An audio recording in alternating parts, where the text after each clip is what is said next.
Live from the pitch pad in New York City. Get ready to unleash your inner entrepreneur with Pitch Live with Amy Summers. Whether you're a seasoned entrepreneur or just dipping your toes into the Shark Tank, this is the place to be to discover how to turn your pitch into reality.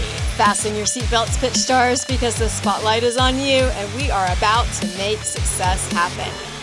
On this episode of Pitch Live, there's a horrible, Supreme Court decision in 1988 that carved out a lane for censorship for students, and we've been working to undo that decision. Wait a minute, students can actually be censored if their principal or their administrators don't like the story? Like, yeah, they can in a lot of circumstances. Student journalism is the seedbed of our democracy. If we don't have a healthy journalism pipeline, we don't have a healthy journalism industry. And if we don't have a healthy journalism industry, we don't have a healthy democracy. If you believe in a healthy democracy, well, then you believe in student journalism and you want to support student journalism. Ready for Pitch Live in 3, 2, 1. Welcome to Pitch Live. I'm your host, Amy Summers, founder and president of Pitch Publicity and Vox. I'm also a hardworking entrepreneur who is passionate about helping you reach success in any area of your life. And I know that is possible after decades of experiencing and perfecting the pitch and enhancing communication skills, which is why I'm here today and joined by Gary Green, who I know professionally because I get to work alongside him on a mission I deeply care about. But Gary, before we jump into your full background, I'm going to just throw a curveball your way. Let's do a quick rapid fire round. I just want to get our audience to know you a little bit better before I tell them everything about you. So I'm going to give you two questions. There's just going to be 2 questions, and you're just going to pick whichever one you want. So you're only going to get 2 choices. Just pick one instinctively. You ready? Okay, I'm ready. All right, here we go. Bobcats or gators? Gators. Oh, I had to think about it, though. The Peach State or the Sunshine State? Sunshine State, every time. All right. High school or college? College. Okay. Print newspaper, the one you can have in your hand, or digital news? Digital news. All right. Moving into the future. Behind the camera or in front of the mic? That's an interesting one. I would have said for the first half of my career, I was always behind the camera. And at this stage in my career, I find myself in front of the camera more. And I think they both have important roles. That's a harder one for me to settle on.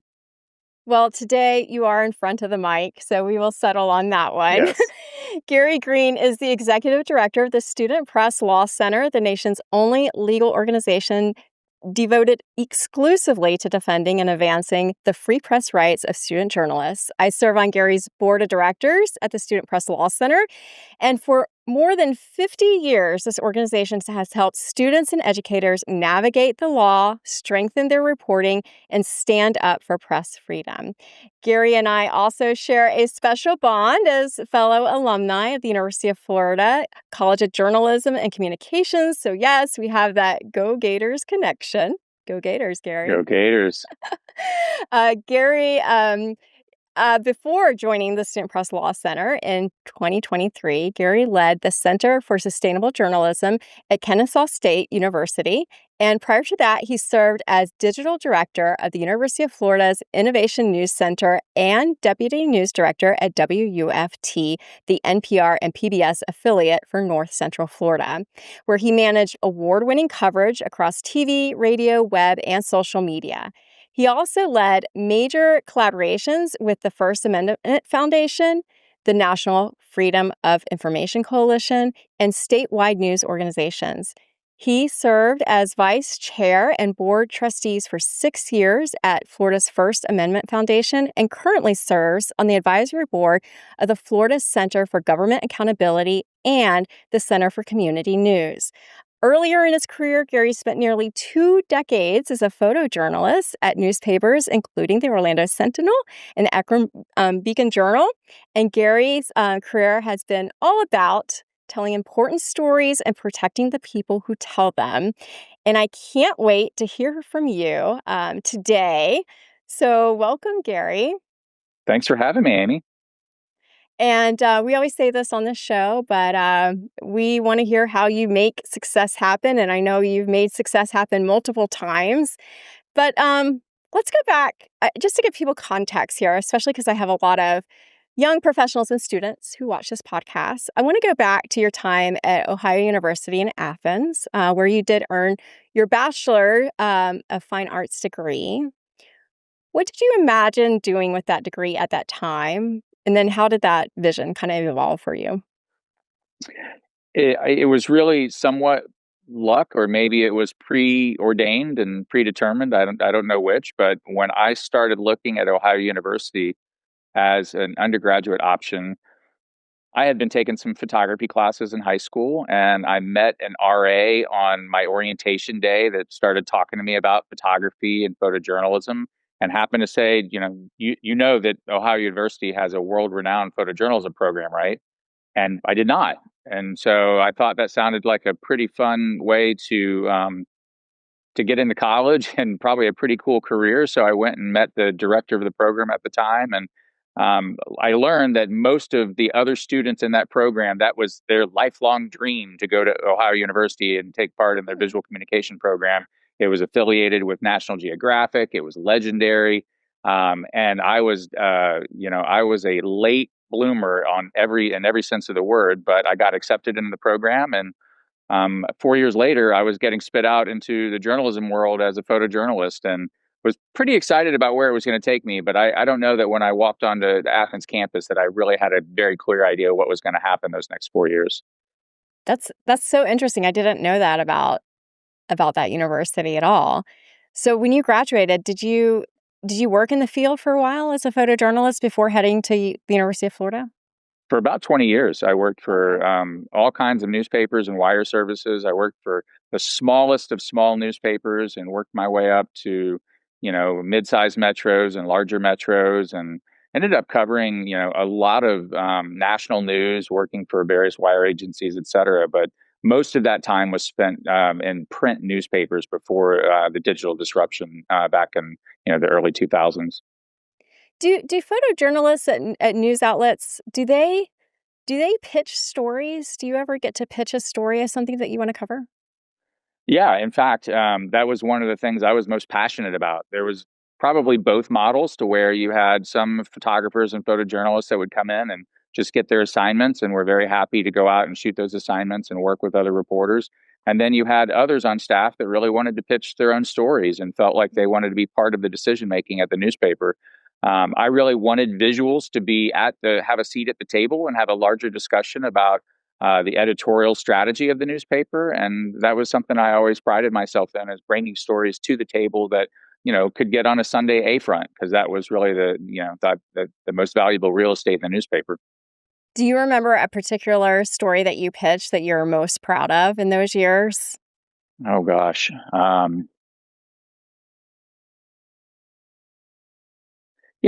think maybe some stories that, and this isn't super unique, but one of the things I'd like to do is, if you could take big national stories and localize them and really make it, hit home for your readers and your market.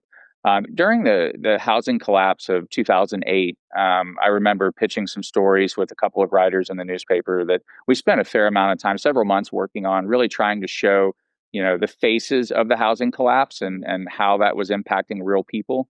What I always like to do is create relationships with a couple of writers at the paper that we would have a real good working relationship with. They valued working with me equally as I valued working with them, and we could go to the editors and kind of pitch a story together and say, "Hey, we want to work on this." And that, to me, was just the most fulfilling type of work. You just had a lot more emotional buy-in into it, and it was a collaborative team effort.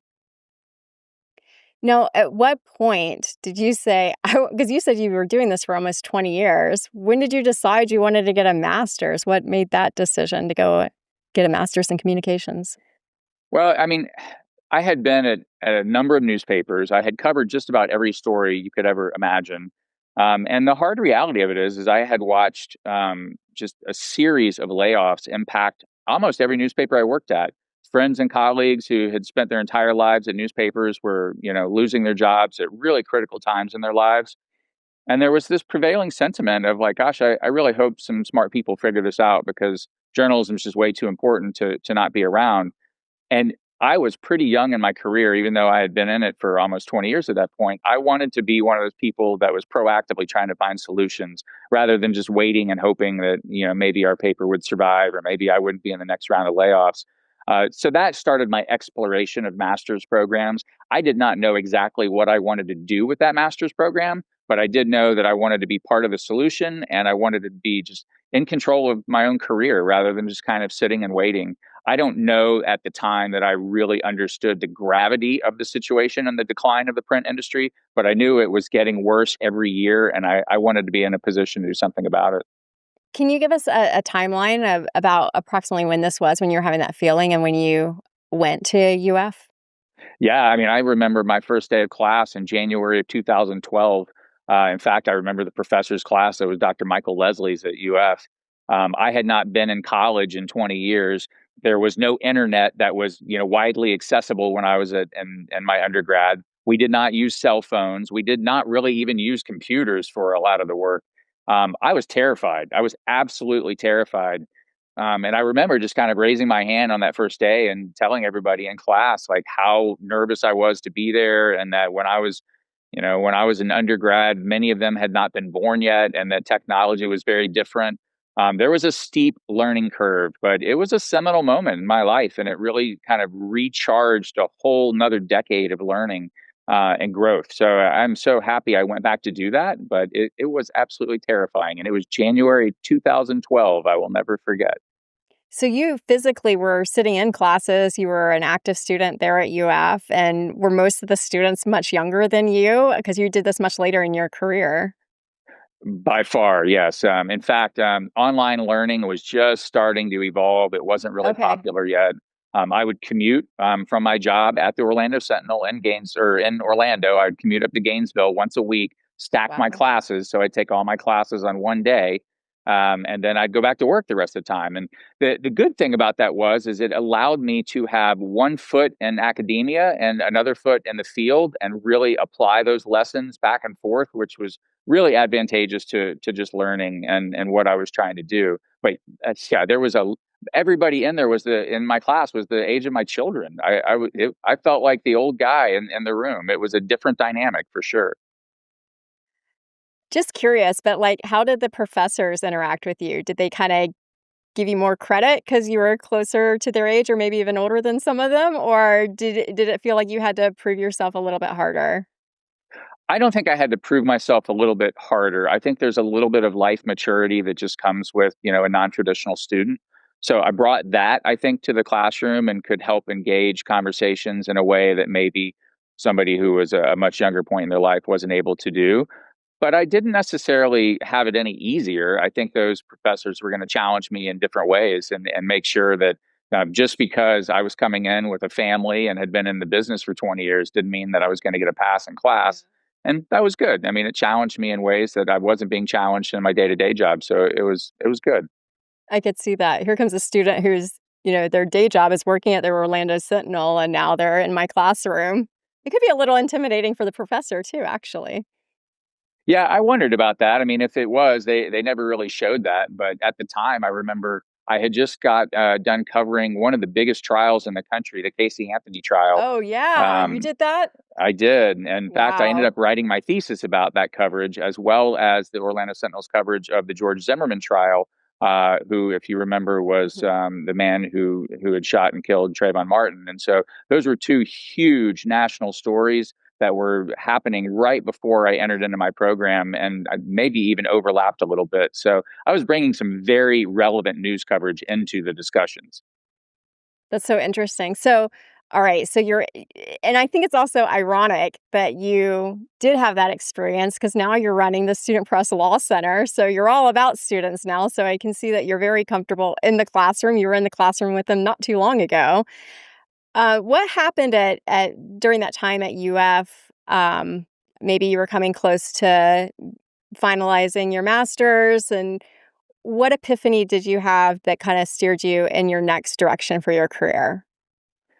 I was at the right place at the right time, I think, is a big part of it. At the time, University of Florida's College of Journalism and Communication was opening their Innovation News Center, and they were looking for a digital director.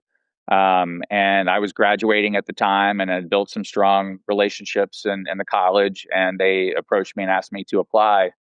And it was kind of a perfect case scenario for me. I wasn't ready to become a professor and just go to the classroom and just teach all the time, not to discredit that, but I was still pretty active in the field. I enjoyed the news process. I wanted to be part of a newsroom. And that was an environment where you were teaching every day, but you also were running a real newsroom with real stories that impacted real people with a real audience across the state. And again, I felt like I could have one foot in the classroom and one foot in the newsroom. And it was just a perfect opportunity. And I was really fortunate to be selected for that job. And I had no idea what the next several years was going to be like.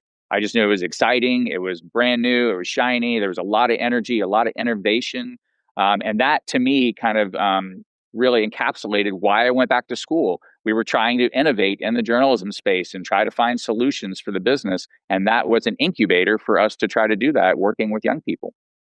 That was an amazing center that they had. That was not there when I was in school either, and I remember going back and thinking, "Oh my gosh, these students are so lucky that they're Yeah. literally working in a state-of-the-art newsroom, right in their own college." So, it's amazing that you had that experience.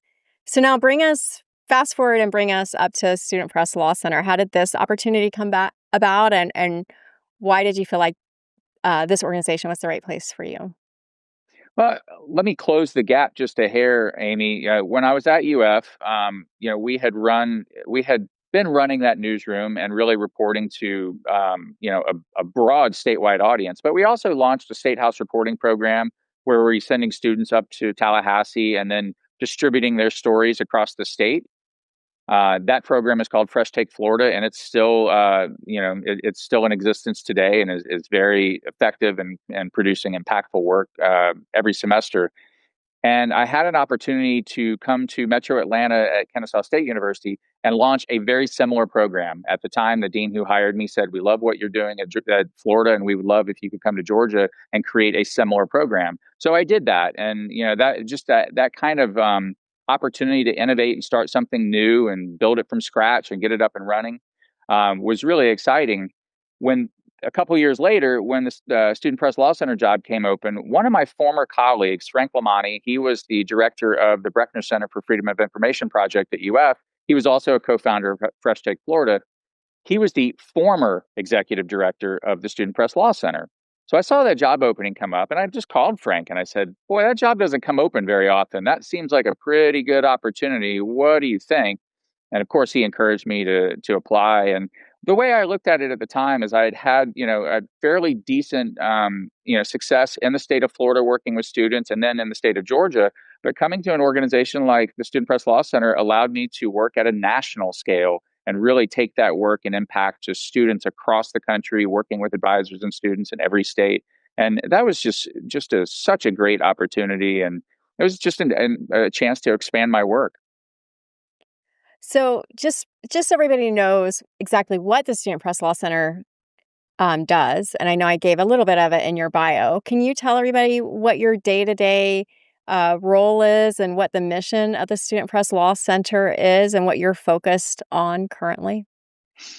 Yeah, I mean, the most simple way to look at it is we provide legal guidance, education, and training to student journalists in high school and college and their advisors. That's in its most basic form.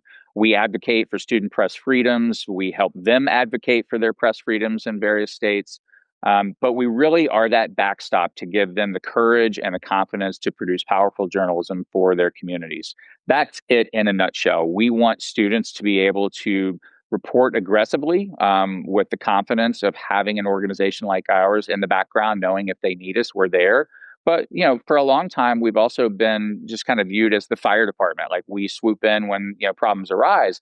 But a big part of our work is training and education.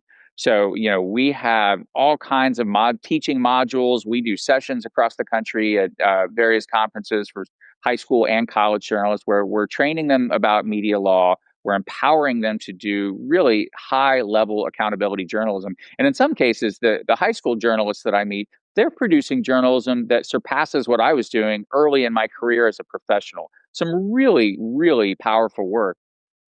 So we just want people to understand that while, yes, we are the legal support if something happens, and that could be threats or intimidation of censorship if your administrators or a lawmaker or somebody in your community is unhappy with the work that you're reporting or the stories that you're reporting. But it also means that we're going to provide you with frontline education and training on how to cover a protest or how to deal with AI in the newsroom or how do you deal with immigration coverage when student journalists are being detained in broad daylight.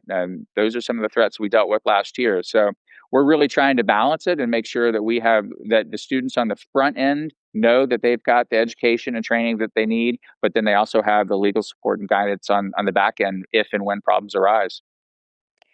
And I know you mentioned that there's a lot on students to do reporting now, and it's changed a lot. And largely because some of these newsrooms have really shrunk their staff, and a lot of these big stories do fall on the shoulders, these community stories to these students at their colleges and even their high schools. Can you give an example, a specific example of how the Student Press Law Center helped a student and had a positive outcome for their story or advocated for them in a way that helped them? Gosh, there's so many, Amy, but I think one story that kind of shows just this the severity of the situation is our student board member, Charlotte Hampton. She was arrested last year while covering protests on campus. And one of the first phone calls she made was to the Student Press Law Center. And we worked with her to get, her charges dropped and her record expunged from the university and get her back into regular population on campus where she could walk on campus without violating the law. And now she's the editor in chief of the student newspaper there at Dartmouth. Um, so, I mean, that's part of it. There's also students in high school who have been censored because they're writing stories and their administration is either punishing their advisor or, illegally censoring their stories. And we come in and we've got a lawsuit in California that's still pending for some students at Mountain View High School. So those are like the extremes. But sometimes the easier stuff is just, a student is going to run a month-long investigative story and they need a pre-publication review to make sure their story is buttoned down before it goes out the door.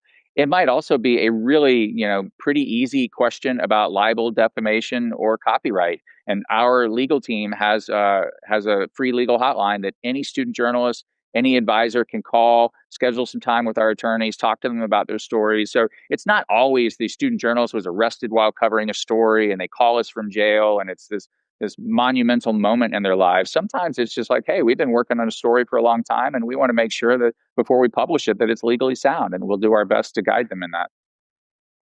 It's amazing, and Student Press Law Center has been around for 50 years, but, there's still a lot of people that aren't familiar with the organization. In your role, how do you pitch Student Press Law Center to somebody that may not be familiar to it, but that you're trying to seek funding from? What is your pitch to really appeal to them, especially if they don't have any students in school, or what's your angle to really tug at their heartstrings if you're trying to go after like a corporation or somebody big? That's a great question, Amy. You asked me earlier what was my role with the organization. I don't feel like I really answered that clearly. I mean, my team is so talented. They do all of the day-to-day work. They're the ones that are out there on the front lines defending students every day. My job is to do exactly what you talked about, is to go out and elevate our profile, talk to funders, talk to donors, talk to people about our organization and why it matters. And some of those conversations really are as basic of like, well, why would students need legal help? Do students even do journalism that matters, or aren't they really just reporting on student government and things on campus? And that kind of starts with that conversation that you already alluded to, is that as newspapers started to shrink in many communities, students have really stepped up and picked up a lot of that news coverage. In many cases, in many communities, if you don't have a student covering a story at, say, city council or county commission or the local school board, there's probably not a journalist in the room at all. So I try to remind them, first of all, that students are doing really important work. And we kind of have a phrase that, I try to hit home, that student journalism is journalism. It's not a side category, it's journalism. It's real journalism with real impact in real communities with real audiences and real readers. So I try to let them know that students are probably playing a much larger role in your journalism ecosystem than you even know. And then I try to tell them that in many states, students are they don't have the same rights as professionals. That there's a horrible Supreme Court decision in 1988 that carved out a lane for censorship for students, and we've been working to undo that decision on a state level ever since. But a lot of times when I tell people who don't know who we are, what we do, that wait a minute, students can actually be censored if their principal or their administrators don't like the story. Like, yeah, they can in a lot of circumstances. So that's a surprise to them. And then the big part, really, to kind of tie it all together, is I try to remind them that the journalism pipeline is so integral to every other piece down the line that really leads to a functioning democracy. And that may sound overarching, but student journalism is the seedbed of our democracy. And if we don't have student journalists in classes in high school, quite frankly, I'd like to see it in middle school and K through 12, where they're learning about news and information, where they're learning about journalism. By the time they get to high school and college, they actually have some skills that are already in place.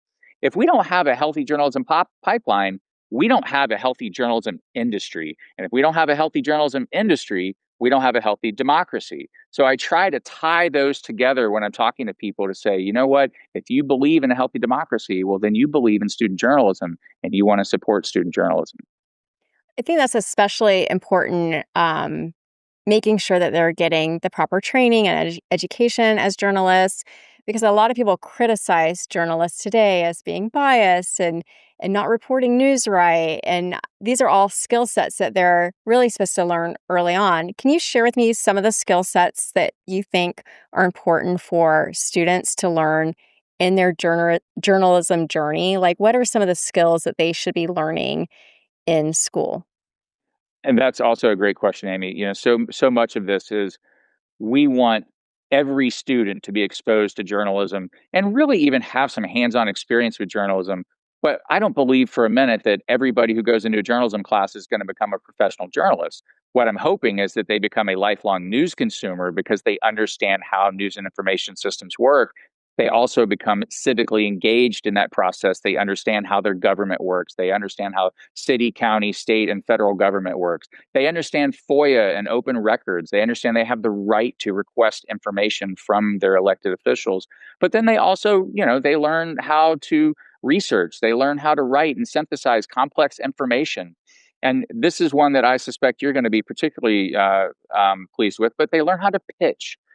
So much of our life is pitching, whether it's in your personal life, your professional life, whether you're a journalist, whether you're in business, whether you're a politician. You're always trying to pitch people to your passion and your mission and whatever work you're doing. And so many of those skills they're transferable, whether they go into business, they go into politics, whether they run their own company like you, whether they become global ambassadors. All the skills they learn as a student journalist are directly applicable to everything else down the line.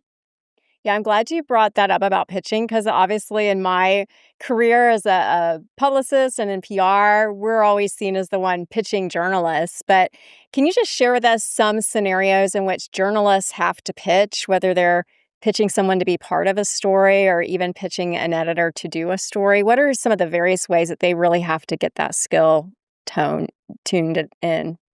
I think the easiest one before you even get to those other pieces is you got to convince your editor. Hey, editor, I want to go work on this story. Why? Why does it matter? Why is it important? Who cares? Why does it matter today? What audience does it impact? What's the real impact of this story besides you just want to go do this? So you got to convince your immediate editor that this is important. Then that editor says, okay, come to the pitch meeting, come to the news meeting, and we'll pitch it to the whole newsroom and see if there's some interest in it. That is probably one of the most intimidating processes for student journalists when I was at UF and even when I was at Kennesaw. Whether you're in the classroom or you're in some sort of experiential, newsroom like the Innovation News Center, having students go around the table in front of all the editors, in front of all the other students, and pitch their story and talk about why it matters today, what's the real impact of it, who's impacted by it, and why should we do this story. That is a skill that terrifies nearly every student that's ever gone through that process. And then it pays that forward to every other aspect of their career. And then once they get approval to do the story, they've got to go out and actually execute the story. So now you're talking to sources in the street, you're talking to people who don't necessarily want to talk to you. You've got to build trust with your sources, and you have to bring all that information in. So again, you're constantly pitching, trying to get people interested in your ideas, and then give you the information to bring that story, to fruition. You mentioned being in the newsroom and just going around the room and pitching. Is part of the reason why that's intimidating, and you'll have to tell us since you've been in those rooms and some of us have not. Do news directors or editors, do they give immediate feedback and negatively sometimes? Do they kind of, dismiss the idea and then you have to like work on overcoming that live in front of everybody? That's exactly what that looks like, Amy. And I would always tell my students, have a backup in your pocket, have a third story in your pocket. If, sometimes your third story is the one that everybody bites on. Mm. But our job as editors, especially teaching editors in that role, is to mentor students and to kind of push back and poke holes in their story. And that's hard to do in real time when you're a young person pitching your story. And I would say that probably the biggest mistake most students would make is, college students are busy and sometimes they wouldn't do the appropriate research for their pitch before they came to the pitch meeting. And before they even finish the pitch, somebody would say that's already been reported by the other local news organization, right down the street, or that was in so and so last week. But I would tell my students, make at least 2 phone calls before you pitch this story to make sure it's a story. Um, Too many students would come into those newsrooms and say, I think this is a story. I would like to go explore this. I would like to talk to so and so. And every news editor in that room is going to say, have you made any phone calls yet? Have you talked to anybody yet? And that way, if you can say, I talked to so and so and I talked to so and so, I know for a fact it's a good story. I've got 2 other sources that I'm going to follow up with. I'm going to have this story by the end of the day and we can air it on the 5 o'clock newscast. Those are the most successful pitches, but you've got to do the homework on the front end of it.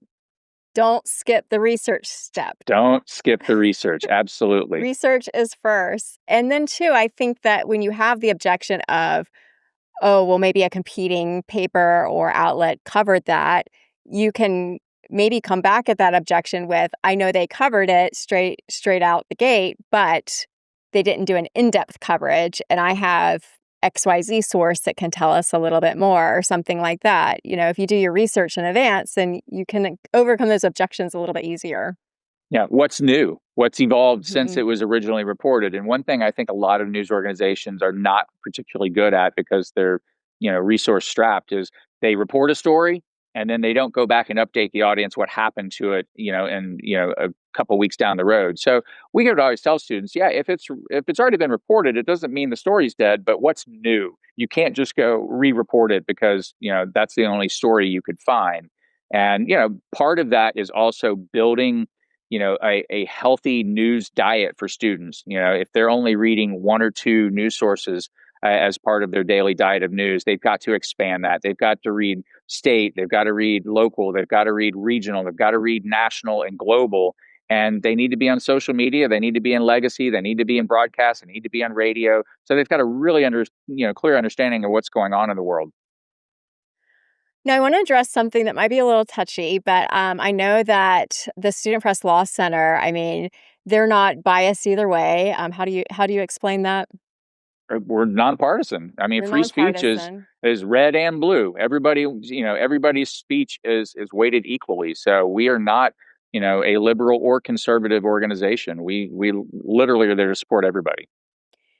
But news organizations get labeled as such. I mean, even in recent years, I have pitched columnists that I was working with from one organization to another organization because they had a book coming out and they told me no right off the bat without even considering what the book was about. So how do you educate students now? Because this next generation is coming into the workforce already with, a mission and, a feeling this way or that about how they feel about a certain topic. How do you teach students now to stay unbiased in their reporting? What are some skills that they need to strengthen in that area to be really unbiased? I would say, Amy, in all the years, I finished my undergrad in 1994. So, I started doing this work in the early 1990s. That was a really long time ago. Um, this is the most hyper polarized environment I can ever remember in my lifetime. And the word journalism, has really, it feels like it's taken on this left leaning liberal bias, just the big J word, which is just crazy to me to think about because there's obviously a lot of really strong journalism that leans conservative. Um, I think a big part of it is just making sure that you're doing a gut check in your newsroom and you're doing a gut check with your sources. You need to make sure that your sources are diversified. You need to talk to people on both sides of the spectrum, but you also need to cover issues that are of interest to both sides of the spectrum. And I don't think this happens just naturally in a newsroom. I think newsrooms get into a flow. They know what their beats are. They know what their sources are. And they just get into a rhythm. And it's a very fast paced environment. It's easy to call the people that you know are going to return your phone call on deadline so you can get your story out. But taking a step back, or even having somebody, and this is probably a luxury, but having somebody whose job it is to look at who are our sources and what type of stories are we reporting, how many of them could be viewed left, how many of them could be viewed right, making sure that you cover, the political dynamics on the right as equally as you do the left, and being real mindful about it. And just understand that no matter what your efforts are, somebody is going to see your work as biased, and just recognize that that's part of it. And you want to be beyond reproach. You want to be able to say, this is why my story is not biased. And let me show you how I've talked to people on both sides and how I've covered issues on both sides of the political spectrum. That's good, and I like how you say that everyone's gonna think that you're biased because they're gonna go Yeah, through their own filter. If they don't like of it, then course. you're automatically biased these days. You mentioned, mentorship a little bit earlier, and I really when I look at Student Press Law Center and what you do, I know you're providing a free service to these students, but in a lot of ways, it's mentorship because you're really hitting them early in their careers. Many of these students are learning for the very first time what their legal rights are. How do you cultivate a mentorship approach with your staff and with your team when they are working with these students? How do you promote that or guide that? I think the beauty of my team is they all came to the Student Press Law Center because they love the work, they believe in the mission, and they love working with young people. And so they're all just so naturally inclined to have that mentoring approach with young people. Mike Heaston is our senior legal counsel. He's been with us for 35 years, and he is a national treasure. There are students, former students, who are now, nationally acclaimed journalists that remember talking to Mike at these seminal moments in their youth. So, I mean, that's just kind of baked into how Mike does it. And every one of our team members, when they talk to young people, it's just part of who they are. I think it comes really natural. But, we've had an internship program through the years where we bring in, journalism interns, we bring in legal interns and fellows. So we're constantly trying to bring young people into our space so that we can work with them directly. But then when we also go out to our conferences and we provide education and training, whether it's in the classroom, whether it's at a conference, wherever it might be, making sure that we're accessible to these students. I think the thing that amazes me the most, my first week on the job, Amy, I went to the National High School Journalism Conference out in San Francisco. I had not met anybody in this space yet. And I walked into a giant conference room and a young person screams out my name, Gary Green, and just kind of startled me. But they feel like they're a part of our mission. So there's just this natural coming together where students feel like they can approach us, they can come talk to us, they can call us back, they can email us. And we just want to make sure we continue encouraging that. We're not some big organization that's off in DC that, you can only talk to in very formalized channels and avenues. I mean, we are there to help students and their advisors. So I tell everybody, call us, email us, have a Zoom into your class. Come let us be a part of your curriculum and your course in your newsroom. I love that, and I love the environment that you've created. Thinking back to your own student journey, or maybe even early on in your professional career, was there a particular person that you would point to that you would say was a mentor to you? You know, I thought about that question before we joined, Amy, and there have been so many people that have influenced my work along the way. Um, and one thing I always try to tell young people and even mid-career people is every chapter of your professional journey, you should be looking for your next mentor. As you reach some space in your career, chances are that you're going to need another mentor that's a little further down the line that you can go to and talk to them about the new challenges that you face.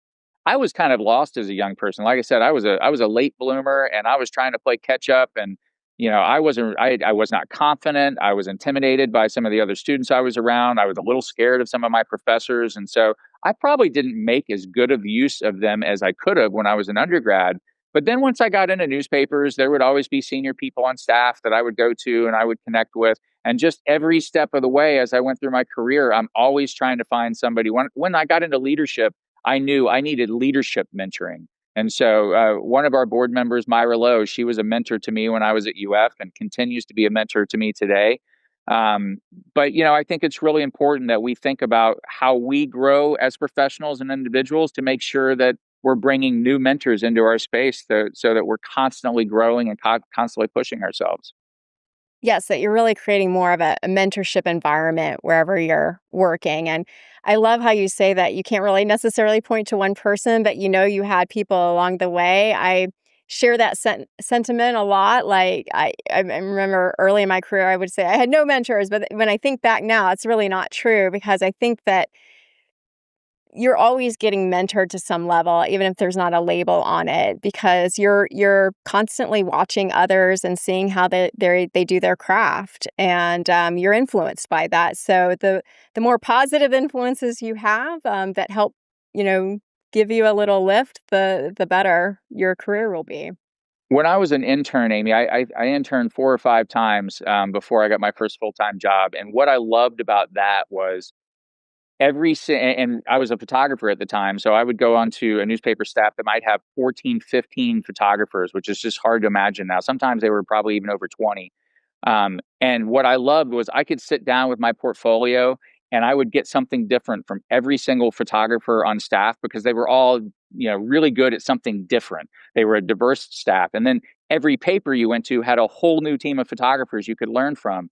There were innumerable days that I would sit there at the light table with my portfolio and just go over frame after frame after frame with the photographer who stayed a little later that day to look at my take, or the photographer who would look at my portfolio before I sent it to a job application. There was no shortage of mentors. Was there one that stood out? Yeah, there's been a couple along the way, but I think to your point, nobody acquires success in life without the help of others. Mhm. And there was just so many touches of so many people that helped me along the way that I probably didn't even appreciate at the time, to be honest. I probably was like, hey, will you look at my take from today? Not realizing that they went home late for dinner that night Yeah, because they wanted to stay and help an intern get a little bit better that day. So being really grateful about all those lessons along the way, I think is really critical. And just recognizing that we all got a little help along the way, and it's important to give that back. I like that. Little touch points along the way. Well, Gary, as we wrap up, this is the Pitch Live show, so I want to give you the opportunity to pitch Student Press Law Center. And I know your pitch will be two-pronged because you have two audiences, really. You have students, but you also have companies and individuals that can support Student Press Law Center. So what is your pitch for us for Student Press Law Center? Well, I think I appreciate the opportunity to pitch this, Amy. I think the big part is to realize that student journalism is journalism, and it plays just a tremendous role in the growth of young people and the connective tissue of our communities. And the reality of it is that if you care about climate change, you care about journalism. If you care about a functioning government, you care about journalism. If you care about education, you care about journalism. And if you care about journalism, well, you care about student journalism. As I said earlier in the show, they are the seed beds of all of this. And without students having the courage and the tenacity and just the creativity to get into this space and help move this industry forward, I don't want to think about, a society without a healthy journalism industry. And students are a critical role of that. If you're a funder or you're a donor or you're somebody who believes in this work or you're listening to this show and for the first time realizing like, wow, I had no idea that A, students were under threat. B, I didn't know students were actually producing really valuable journalism that helped our community stay informed and make better decisions about their lives.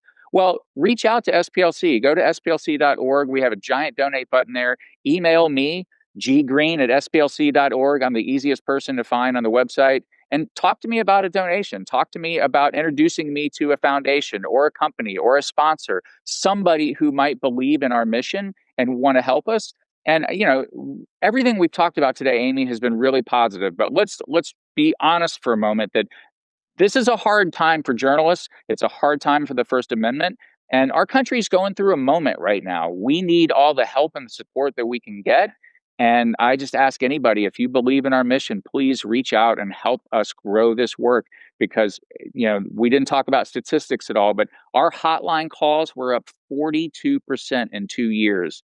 That is just a giant barometer of what's happening out there in the student media landscape. So we've got our work ahead. I know it's going to be a really busy year. We're excited. We're charged. We're really passionate about this work, but we need help to do it. So if you want to give, please reach out and let us know. Well pitched, Gary. From a former journalist. That Yeah. was a great pitch. I love it. Well, thank you so much for joining us today, Gary. I know you've inspired so many people in your career journey, and you're just going to continue to do so. I want to encourage everyone to share this episode so we can get more people exposed to the great work that Gary is doing with Student Press Law Center. And be sure to reach out to Student Press Law Center if you're a student, you're not sure about your rights. It's free. They've got a free hotline. They can help you out. They can support you. They can mentor you in your stories, splc.org. Or if you're just passionate about making sure that our news system stays healthy, Student Press Law Center is the place to go. So thank you again, Gary, for joining us. Thanks for having me, Amy. It's been an absolute joy and pleasure. I really appreciate the opportunity to join your show today. And thank you for joining us on this episode of Pitch Live with Amy Summers. Be sure to hit that subscribe button and give us a rating or review. Your feedback helps us plan future episodes. I hope you were inspired today to get out there and pitch, advocate for yourself, question the system, like Gary was saying. Just because you feel intimidated doesn't mean that you're not on the right path. Maybe you are, and seek out help. As a bonus, join us at enisivox.com where you can get motivated, hone your communication skills, and binge as much mentorship as you want whenever you need it. The link's going to be in our show notes, along with all of my social media handles. So let's stay connected. And Gary's, all of his links are going to be in our show notes too. And until next time, Gary, MSH. Thanks so much, Amy.